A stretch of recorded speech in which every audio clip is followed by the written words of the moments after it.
On today's show, NBA Media Days concluded. Is Giannis threatening the Bucks? Do Durant and LeBron care about their extensions with their teams? We got answers on all those coming up. Today's Locked On NBA Game Night starts now. When that final buzzer rings, you know it's time for Locked On NBA Game Night. All the post-game reactions to every game across the league, every single night, with insights only the hosts at Locked On can provide. It's the true NBA fans' one stop for all the action. Every game, every night. It's Locked On NBA Game Night. Tipping off now. And welcome. You're Locked On NBA Gameless Night. My name is Nick Angstead, host of Locked On Mavericks podcast, part of Locked On Podcast Network, the number one sports podcast out there, your team every day. Thanks for being every day or making Locked On NBA your first listen. Joining me from Locked On Knicks, what'd you see in the NBA tonight, Gavin Shaw? My guy, Kawhi Leonard. I learned a new excuse. If anyone says anything I don't like, I just say, I don't think that's accurate. I need to call my lawyers for an 100% answer, but I don't think that that's accurate. I got hit with at Mavs Media Day today. I got hit with D'Angelo Russell saying I needed to do my own research. Wow. I got hit with that one today. Oh man, that's like the Nets, Mavs conspiracy, flat world triangle. It's all coming together. Have you seen the Nets Mavs point guard pipeline? It's insane. Like, and you guys also have all former Knicks too over the years. Yeah. Like the Dallas loves New Yorkers. Had former Mavs too. Yeah, it goes both ways. That's right. Yeah. Today's episode, we're going to talk about all kinds of media day stuff. We'll talk about LeBron and Kevin Durant. They're very different contract negotiation tactics, it feels like. We'll talk about the Mavs. Jason Kidd said there's no starting lineup right now. It's all competition. He wants to make Cooper Flag uncomfortable. Kyrie is not ahead of schedule on his injury path.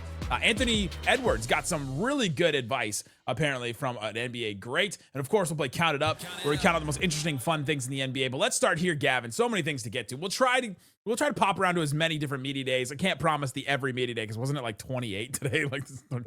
Yeah, look, the slogan is not every media day every night. Right. It's every game every night, not every media day tonight. We can't promise that. No, I cannot. Giannis was asked about his future, like he always is. It seems like we get this all the time from Giannis. Is this quote any different than what we've heard in the past? He says, the same thing I've been saying my whole career. I want to be on a team that allows me to give me a chance to win a championship. It is never going to change. I want to be among the best.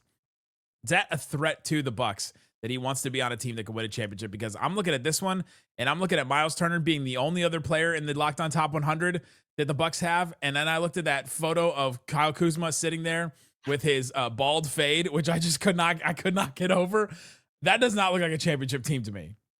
Yeah, I mean, Giannis has been doing this for years, and it feels like at some point, and Milwaukee basically has just like called him out on it at a certain point. They're like, all right, like if you're going to ask out, there's nothing we can do about that. But he's never done it. Like, he said like another quote that he had was, I believe in my teammates. I believe in the moves that they made. Hopefully we can get on the same page and understand what's at risk right now.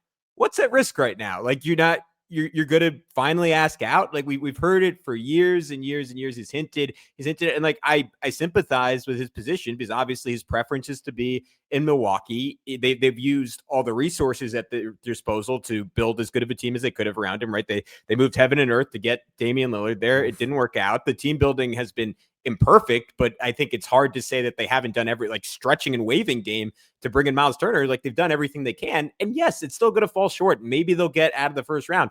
Maybe there's a world where they get to the Eastern Conference Finals with how weak the East is. This is just in no way, shape, or form a championship roster in Milwaukee. It's not. And so then, yeah, what is he risking? That makes me really think, like, what is he saying when he says, look what we're risking? Is it like another wasted year? Is that the thing that he's risking, or is he literally saying, like, I will ask out? Yeah. I didn't read this all and think of it as a threat to me. Like, it didn't come off in that sense, because I just think Giannis, I think, went to the school of LeBron of like, I'm going to just put pressure on the organization in any way that I can. Yeah, and he doesn't do it the same way LeBron did, where it was literally a year by year contract and say this could be the year. It's like he gave them a commitment after the Dame trade, but his emotionally, it's year to year with Giannis, right? I was under the presumption when Milwaukee made the Miles Turner move and they screwed up their cap for the next 5 years, right? They were saying like, hey, we're going to do this, but you're going to emotionally be here. And to be clear, I think Giannis is, right? Like, effort's never been a question with him. For Like, sure. compared to LeBron, the passive aggressive comments are basically non-existent. But I still do think you're getting those hints. And to be fair, some of that was like exaggerated by the ESPN headline, which said like Giannis is going to win a wants to win a championship here or somewhere else, which as far as I saw, he did not explicitly say that. No, I And I don't even know if he implied that. So I think that was a stretch from ESPN. That being said, like, that is the subtext of all of this. And like, at the end of the day, Nick, like, we know the answer. It's not going to be good enough. So I'm curious if next year is like the year he pulls the trigger. And if not, he only has one more year in his contract and then a team option. So maybe he just waits it out and then he moves on after that. But that's a risk to Milwaukee where they would want to get something back for him, obviously. You said he wasn't passive aggressive, but I don't know. Him talking on the LeBron scale, he's passive aggressive on the human scale. Yeah, very fair. Yeah. The quotes he had after winning the bronze for Greece about how it was his greatest accomplishment and he never wanted to leave Greece and he like didn't want to go back was like that was like as passive aggressive I think as you can get. Look, he got COVID, so he's still there. He's still not back. So I guess he gets to enjoy it a little bit longer. What do you think that NBA Central guy does on media day? What, like, does he wake up with like a sheet? Like, does he have brainstorming ideas already like in place before he just decides to go off and destroy everyone's day? Dude, he has to have like a full team like working for him. Like, there's no way that's one guy. It's impressive. A team implies they sit down and like brainstorm topics and like put them up on a whiteboard and then everybody like just like talks through the idea. Yeah, I think it's like the writing room on The Office. It's just a bunch of geniuses working together. That's right. They all got in the office. They had all the note cards. They would just think of an idea, even if it had nothing to do with what they were doing at the present time, and just put the note card off on the board. I think Central probably does the same thing. 100%. Kevin Durant says he does envision himself signing an extension with the Rockets. So it sounds like there is some kind of at least handshake agreement, or there's the intent to agree. So Kevin Durant seems to want to be with the Rockets long term, which is something we can't take for granted with Durant for sure. But then also just the Fred VanVleet injury, the uncertainty of that organization. I thought that Durant saying he envisions himself signing a contract extension with the Rockets was notable. Yeah, I'm with that. I mean, like, but this is how it always starts for KD, right? It's always warm and fuzzy. He's saying like, finally found my new team. But it ends up just being like a Leonardo DiCaprio girlfriend, right? Once the team turns 25, it's all right. We'll see you later. We'll see you later. Goodbye. No, I mean, I don't know. I got to cover KD in Phoenix a little bit last year. I enjoyed all the interactions with him. I thought he was good to the media. His teammates, by and large, talk glowingly about the guy.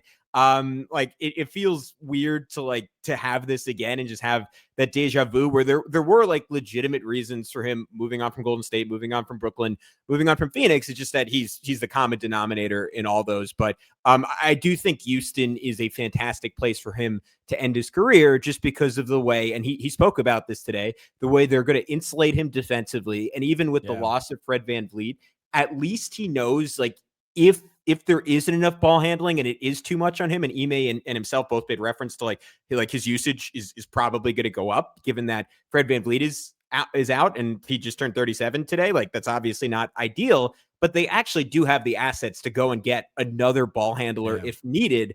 So I cannot really imagine a better situation for him. So I do think it makes a lot of sense that he could end his career in Houston. Imagine though if he was playing with a franchise that he knew well and that was playing with a shooter that could also take some of the load off of him, and like an elite defender still that could cover for him in certain areas. Maybe that was in the Bay Area, that a trade that he may have turned down. Like, that could have happened. Yeah, there seems like there's some other awkwardness there, but it sounded like Katie turned that one down, which it's a fair point. Yikes. Coming up, LeBron not worried about a contract extension. Do you believe him? Talk about that and more coming up. Locked On NBA Game Night continues.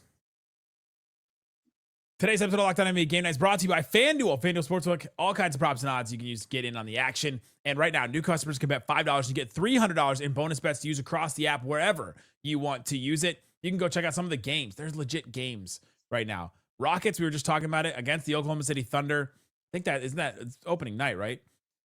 -8.5 for the Thunder at home on ring night. I don't think normally the teams on ring night usually win. So that was interesting. And the Rockets with KD going back to Oklahoma City. That's going to be a crazy game. I'm definitely having that one on. And that one's definitely going to be on game night for sure. We'll cover it, but go check out that. All kinds of other stuff you can do on FanDuel. And if you're, again, new customer, put down $5. If your bet wins, you get $300 in bonus bets. What are you waiting for? Visit FanDuel.com to download the FanDuel app today. Get started. Please gamble responsibly.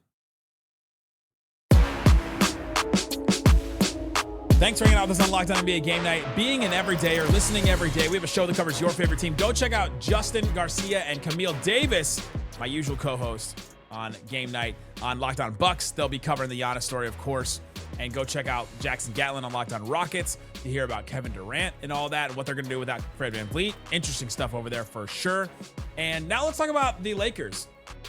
LeBron James says, quote, "I'm not worried about contracts at this point in my career. Doesn't bother me at all," talking about him not getting an extension at this point. "Super humble to even have a contract still and be able to play the game I love still this part of my career and take full advantage of it. He is going to be an unrestricted free agent after this year." Do you believe LeBron James? There's so much going on here, right? Because we had the Rich Paul comments earlier in the summer. I think you and I were on Game Night to talk about that, about how like the Lakers are building for the future. LeBron is obviously very much in the present as he's turning 41 years old this season, would like to win another championship. There's the ego stuff with LeBron where like this is the first time in his NBA career, right, where the team is not built around him and his needs. Like it is Luka's team. The Lakers made it abundantly clear this summer that like, hey, this like Luka's the franchise guy. LeBron is great. We love him. We appreciate everything he brought. He is somewhat of an afterthought at this point, especially with ownership changing over. So I do think all of that is juggling around. Do I believe LeBron? Not really, just because I think he's done a lot of good for the world. Like there's an ego on that guy, and I think that ego's maybe been bruised a little bit by what happened. But like I don't like, does it matter that much at this point? Like I don't think he's going to be actively unhappy throughout the year. So I think functionally what he says is true in terms of how it impacts the Lakers. That's the part, is we were just joking about LeBron James is one of the most passive aggressive. Like he'll go for it, he'll push the envelope, he'll try and get the franchise to make moves and even make moves at the expense of the future or even sometimes the present, right? And so if he is going to be happy throughout the year, then fine. But I just think that this summer is going to be a real interesting time for the Lakers. And I don't know that Rob Pelinka, save for like one trade that he made that ended up being really good for his team, has done a great job navigating some of these things. And so I'm really curious to see where that comes into play, what happens with LeBron, if he ends up with the Lakers next season, because he's not signed at this point, and him saying it doesn't bother him at all. Like anytime someone's like, "Well, that doesn't bother me," I just don't know that I believe that it doesn't bother you if you're bringing it up and saying that it doesn't bother you, right? Like I just sometimes feel like there's something. No one asked you about the extension, LeBron. It doesn't bother me. It doesn't bother me. I want you to know it doesn't bother me. Oh, does it not? Does it not? Kawhi Leonard showed up to media day. That's got to be one of the most bizarre like things that's happening in the NBA. Is like all this stuff with the Aspirations Company, the Ballmer stuff, the Pablo Torre podcast, the Pablo Torre finds out. Mark Cuban is still going back and forth with Pablo Torre on Twitter. I can't even keep up with it. Mark Cuban has written so much on Twitter. Like you could make it into a book at this point. But Kawhi Leonard has had a couple of things to say, and he was asked if he performed no services for Aspiration. He said, "I don't think that's accurate," which is what you open the show with basically. And then he said this: "I understand the full contract and the services that I had to do. I don't deal with the conspiracies or the clickbait analysis or journalism that's going on." And then he was asked about the books. He said, "I'm not sure. Got to go back and look at the books. It was more than that for sure," talking about what he actually did for the organization. Then he said, he asked if he was collected what he owed by Aspiration. He said no, but the company went belly up. It was fraud, as everybody knows. If you want to know more about the details of that company, you have to ask the company or the owner or whoever else is involved. Deflecting it probably as best as he can, but what a weird situation right now, because there are people talking about Kawhi voiding his contract, and for him to show up at media day is kind of like that's just got to be a bizarre scene in LA. Yeah, I mean, I kind of like, is this the most we've ever heard Kawhi Leonard talk? Right, there's a lot of quotes that I just read from Kawhi. Yeah, it's like that was like eloquent and like fairly well said. Like it might be BS. Like I want to use another word there, but it was fairly well said by Kawhi. It felt like he spent a lot of time with some lawyers, perhaps. And I mean, the stakes here are enormous. And like the idea that like there's a world where like before the season starts, Kawhi is just a free agent and he can't re-sign with the Lakers or Clippers, and he just has to go to some other team. That is just a wild card we've never had in the NBA in recent history. But it's also like hard to talk about because we have no idea who's right. We have no idea what's true. Pablo put out another episode today. I don't know if you got a chance, Dick. No. I haven't gotten a chance to listen to it yet, but like feels like he is just being buried under this stuff. But the NBA is going to come to whatever conclusions the NBA is going to come to. And we have to remember here, like, I don't know if you disagree with this in my mind, like the incentive for the NBA it's very clear that like the best case scenario is they don't find anything. Like this opens up an incredibly large can of worms. You would presumably have to look into other teams more in depth and say, like, is this happening throughout the league? This is a blight on the NBA if this is ultimately true. And ideally for the NBA, this just goes away. And I think that was my initial take on it, was that I think the NBA is just going to push this under the rug, say, oh, we didn't find anything, and then just be like, all right, let's just move on, move forward with our lives and see. But the more stuff they find, the stuff with the, not Uncle Dennis, but the Dennis guy that is the 1% owner of the Clippers, also having stake in that company and doing all, like, there's just so many little things here and there. The amount of money keeps kind of changing, or the amount of money is like almost exactly what Ballmer sent to aspiration, or like invested in aspiration. There's just so much, but I just thought that was a weird scene and worth talking about today. Another scene that was interesting was the Dallas Mavericks media day, which I was at today. Jason Kidd had an interesting thing to say about Kyrie. He came up, got on the podium, and he said, when we talk about Kyrie Irving and his recovery from ACL surgery, basically, don't say he's ahead of schedule, which you never, ever hear from a team. We played this game on Locked On Mavs where we literally created a bingo card. We were like, all right, here's the things we're going to hear at Media Day. And one of mine that I put on was that Kyrie was ahead of schedule. I thought for sure it was a lock that we were going to hear Kyrie's ahead of schedule, feeling really great about his recovery, all that. And Jason Kidd did the exact opposite to try and take pressure off of Kyrie, which I found actually kind of endearing, that he was trying to take the pressure off of a player coming back too early, the pressure on him to come back. Jason Kidd watched Anthony Davis come back too early from an injury last season because of the pressure that the fans and the pressure that the organization put on him to come back, or the opposite. The organization wanted him to sit out, and Anthony Davis put the pressure on himself to come back. And so it was really interesting to hear a coach say, like, don't say he's ahead of schedule. He's exactly on schedule. He's doing great. He's doing fine with his recovery, but he is not ahead of schedule. Yeah, I'm with you. I appreciate it. I just like the emotional tumult that Jason Kidd has gone through over the last year plus, and at times past his career, like Kidd was responsible for that. And this I was going to say, are we making Jason Kidd like a figure that we are empathetic for? A little bit over the last year. I mean, whatever you want. This is not me defending Jason Kidd, the human being, but this is me saying in a vacuum. Like I could imagine, like, I don't know. I would like, he's 50 years old at this point, his late 40s. I would need some blood pressure medication after a year in Dallas. So I understand the urge for him to like just not even want to risk it or engage in that with Kyrie and say, look, like the temperature's taken down because we got Cooper Flag. There's a little bit less attention on the Nico aspect of this because Luka's not here. There's not like that championship like expectation. Like, there is. Oh, okay. Well, maybe in Dallas, but like I think in the broader NBA landscape, no one really expects Dallas to win a championship this year. Like I don't need the media adding pressure based on a video of Kyrie Irving like draining half court shots. So let me just start and say, like, he'll come back when he comes back. Like there's not an added pressure because we need to win this year, which they kind of do because they got older. But in the sense that Cooper Flag is a teenager still, they really don't.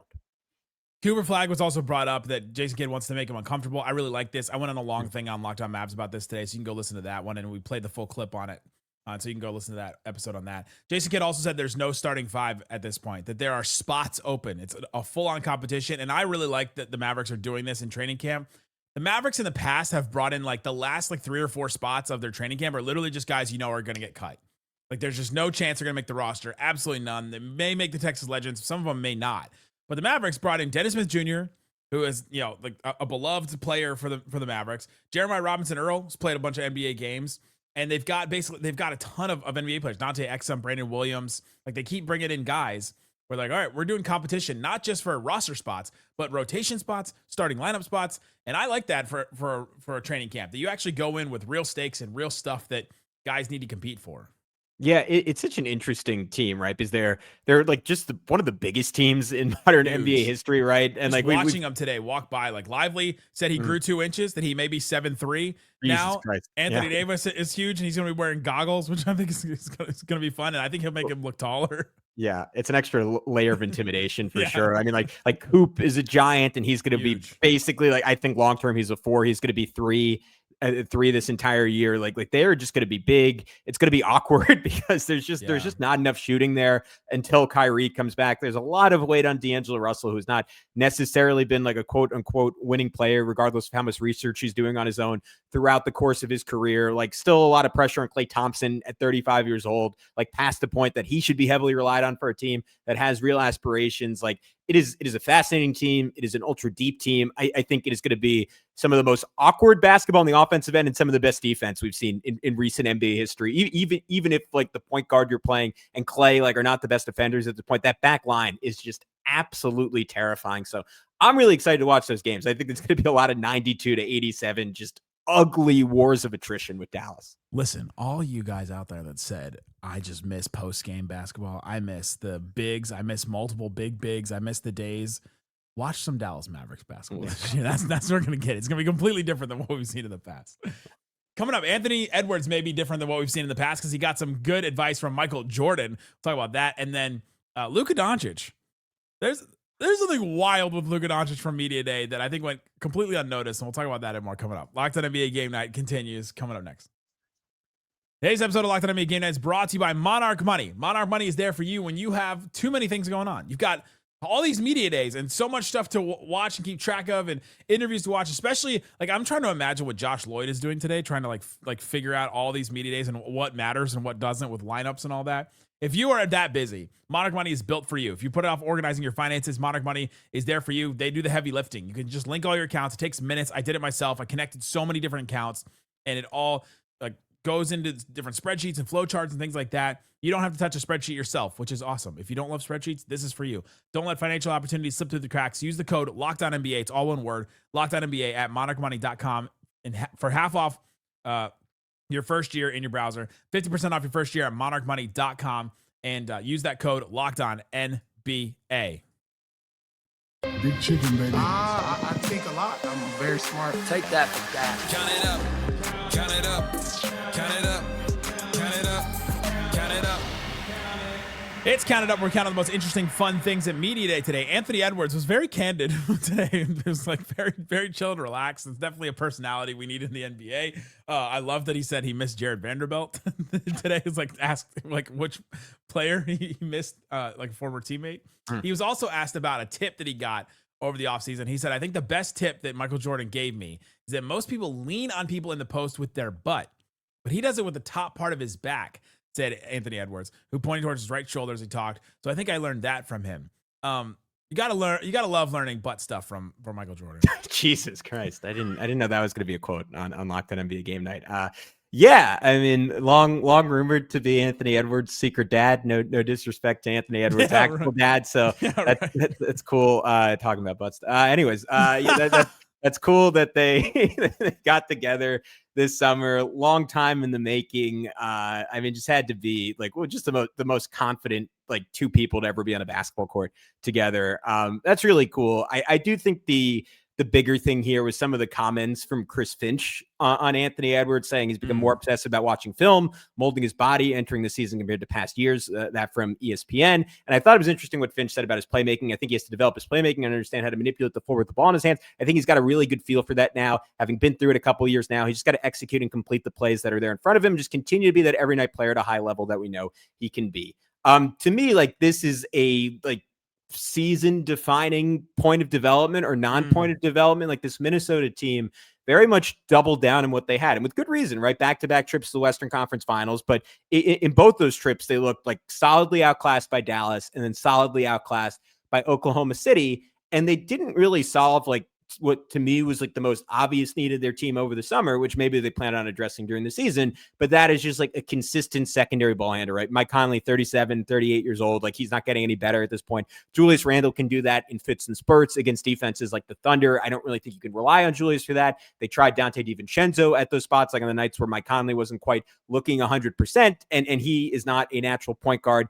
In turn, like they are kind of betting on the idea in addition to guys like Rob Dillingham and Terrence Shannon Jr. can continue to take a step forward. But they need even more from Anthony Edwards. And you saw this balance from like against the Thunder when the Thunder took away his scoring. Like I thought we saw a surprising amount of maturity for him, where over and over again, he made the unselfish decision. He made the right decision. And to me now, it's on Ant to do two things, right? Make those decisions faster, get even better at just making those like anticipatory passes, like where you're manipulating all four guys, all five defenders at the same time, like positioning your guys into the right spot, and basically doing what like LeBron and Luka have done for years and being a chess master and getting everyone to the right spot on the floor and generating baskets out of thin air with all the shooting they have around him. And then on top of that, like still being able to find ways to score and just like less strenuous ways to score than he has in the past. And I think the fact that he mentioned that he worked on post-up stuff with MJ, that is a spot on the floor where Minnesota hasn't really like gotten him to. And it's a lot of like roll the ball up and it's like Ant like attack a set defense with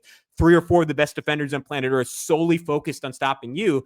That's too difficult for pretty much anyone in the NBA. So the idea that he'll get more touches in the post, where it's a little bit harder to double, where he can use his strength, where he can use his athleticism, where he doesn't have to go downhill, where he doesn't have to beat a double, I think is all really exciting to me. It's just, can he put all that stuff together and go from a guy who's probably like the 6th to 10th best player in the NBA to a clear-cut, no argument, top 5 player in the league? That's the kind of thing that makes Minnesota a legitimate championship contender without another move.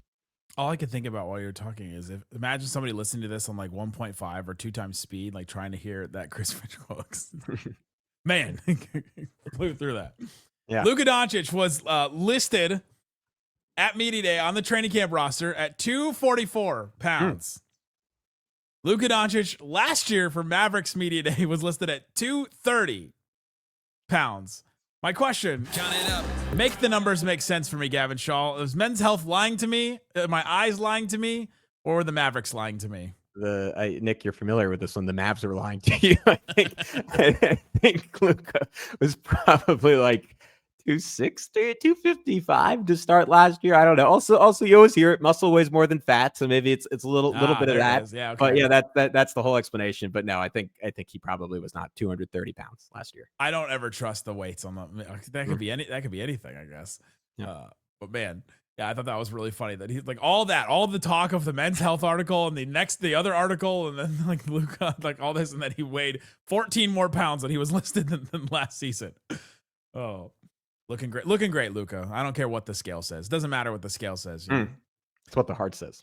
There are now 70 players that were born after LeBron James's rookie debut. Count it up. 70 players, Gavin Shaw. I don't even have a question. It's just, that's an insane number to think about. LeBron James, where do we have him ranked? Did we have him ranked 12th in the Locked On Top 100?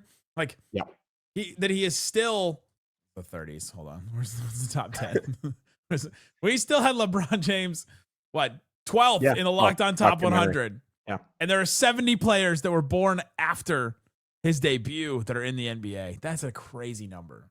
I always think about like Jabari Smith Jr. going up to LeBron and being like, "Hey, my dad loved competing against you," and LeBron being like, "Oh, what the hell?" I want LeBron to compete against a grandkid before it's all said and done, even if he has to come out of retirement at some point, like Michael Olowokandi III. Like, give me that matchup. So I think that'll complete the career for LeBron. The junior's Thrill Gauskas with the three in front of it. Yeah. Dennis Smith Jr. returned to the Mavericks, and I got to talk to him today. And in our interview on Locked On Mavs, he said we talked about all the change that has happened because there's been so much change since Dennis was last on the Mavericks, obviously. And he said there's so much change, but I still have my dog Dwight Powell on the roster, and we obviously died. But it made me wonder, and so I went back and I started thinking through all the different changes. And ready for this? Count it up. Since Dwight Powell joined the Mavericks, he was in the Rajon Rondo trade, by the way, from the Celtics. Mm-hmm. That was 2014. The owner has changed in the Mavericks, something we never thought would ever happen. The GM has changed from Donnie Nelson to Nico Harrison. The coach changed from Rick Carlisle to Jason Kidd. The entire assistant coaching staff has changed 2 times over because Jason Kidd's assistants all came in, and then now Jason Kidd's assistants have all changed over again, and now they're all brand new. Dirk retired. Luka was drafted and then traded in the Dwight Powell era. The CEO has changed twice. PR has the head of PR has changed multiple times, and on the team that Dwight Powell was on are these names. You ready for these names that were on the team that Dwight Powell was on? Monta Ellis, Richard Jefferson, Amari Stoudemire, Charlie Villanueva, Chandler Parsons, Jameer Nelson, Jay Crowder was on the team when Dwight Powell joined the Mavericks. So much change has happened since Dwight Powell, and yet Dwight Powell still remains. He is, as the kids say, inevitable. Yeah, I mean, be a good dude, and you can get paid in the NBA for a decade on it. And like, good dude, sets good big screens, communicator, like just check those boxes. Like, what's the number of guys that have been on their team for 5 straight years? I feel like it's only like 20 people at most in the NBA. Like the amount of turnovers is borderline incomprehensible. Last one that I really wanted to get to. Anthony Simons has said he has had honest conversations about his defense with Joe Mazzulla. And Joe Mazzulla said this to me, and I want you to tell me if you would find this encouraging or not. He said, Joe Mazzulla said, "You're not as bad as people think you are," when talking about his defense. And Anthony Simons says, "I'm excited to be pushed to a new level."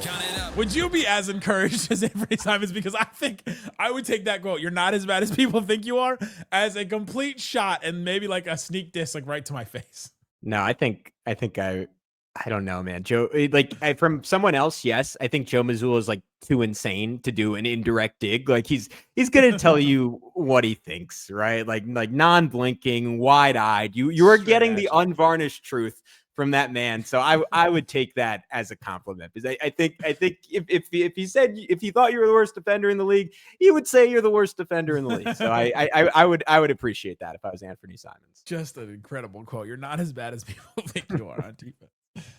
Great stuff all across the network. Go listen to Locked On Celtics. Go listen to Locked On Lakers. Locked On Rockets. We've talked about today. Locked On Spurs with Victor Wembanyama. He had some great quotes today. All kinds of great stuff. Check the links in the description. Locked On Knicks. Gavin Shaw. You'll be talking about some good things from the Knicks. Guys, thanks so much for hanging out with us on Locked On NBA. Go listen to Locked On NBA Daily with Wes Hayes and Matt tomorrow. Thanks so much for listening to Locked On NBA Game Night.